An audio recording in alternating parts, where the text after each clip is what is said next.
I'm Anna Khalil, and my project will be focusing on the physics behind instruments, but specifically behind the piano. The piano is a beautiful instrument that most of my family has played for the majority of our lives. The concepts I'll cover in this will regard the setup of the piano itself, the body of the piano, and understanding the sound that comes from the piano. To start, I think it's important to understand the layout of the piano itself.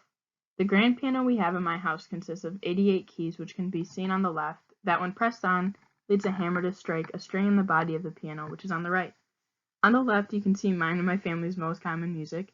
I usually play Für Elise by Beethoven, but the Phantom of the Opera and Billy Joel music are some of the Khalil staples. The piano body consists of usually around 230 strings. The length, tension, and mass of the string is what is varied to change the pitch of the keys being played. It's important to know that both ends of the string and the body of the piano are fixed. When the piano is played, the key is pressed down and the hammer upwardly strikes the string associated with that key and produces a sound wave. Standing waves are the waves that are projected after hitting a key and striking a string.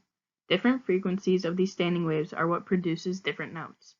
The strings within a piano have two fixed ends, which makes understanding standing waves much easier.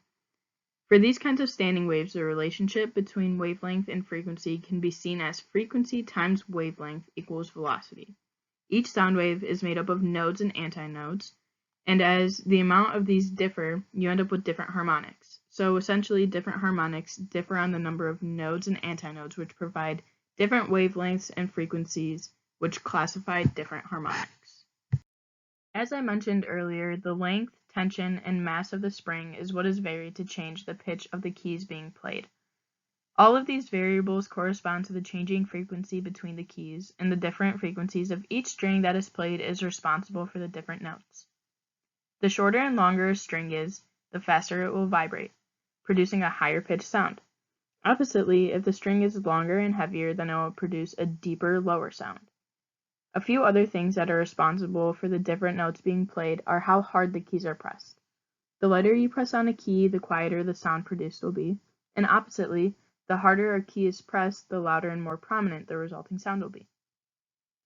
This careful fluctuation of force used to press down on a key is what gives a motion to playing the piano.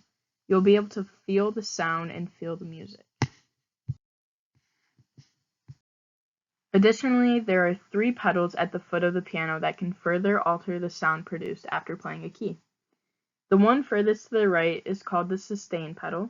When this pedal is in use, it lifts all the dampers off of all the keys, so all the strings keep vibrating after the key has been released.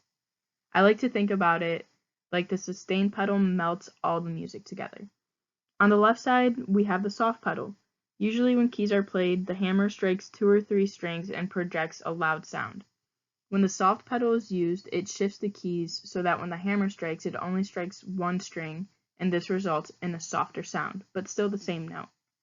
Lastly, the middle pedal is the sostenuto pedal. It has a similar effect as the first pedal, except instead of allowing all of the keys to keep vibrating at once, it only allows the notes that are being pressed down while the pedal is being pressed down at the same time to be elongated. The first equation shown here is the equation that was mentioned on a previous slide about the relationship between frequency and wavelength, which is frequency times wavelength equals velocity. And secondly, a variation of Hooke's law is a concept used to show how the hammer strikes the string. However, Hooke's law, F equals negative K delta X, describes a linear relationship between the force exerted on the key and the compression of the string. In reality, the hammer hits the string much harder than what is represented in a linear relationship, and the relationship studied is F equals negative K delta X cubed. Thanks for watching, and I'll end with some videos of my family and I playing the piano.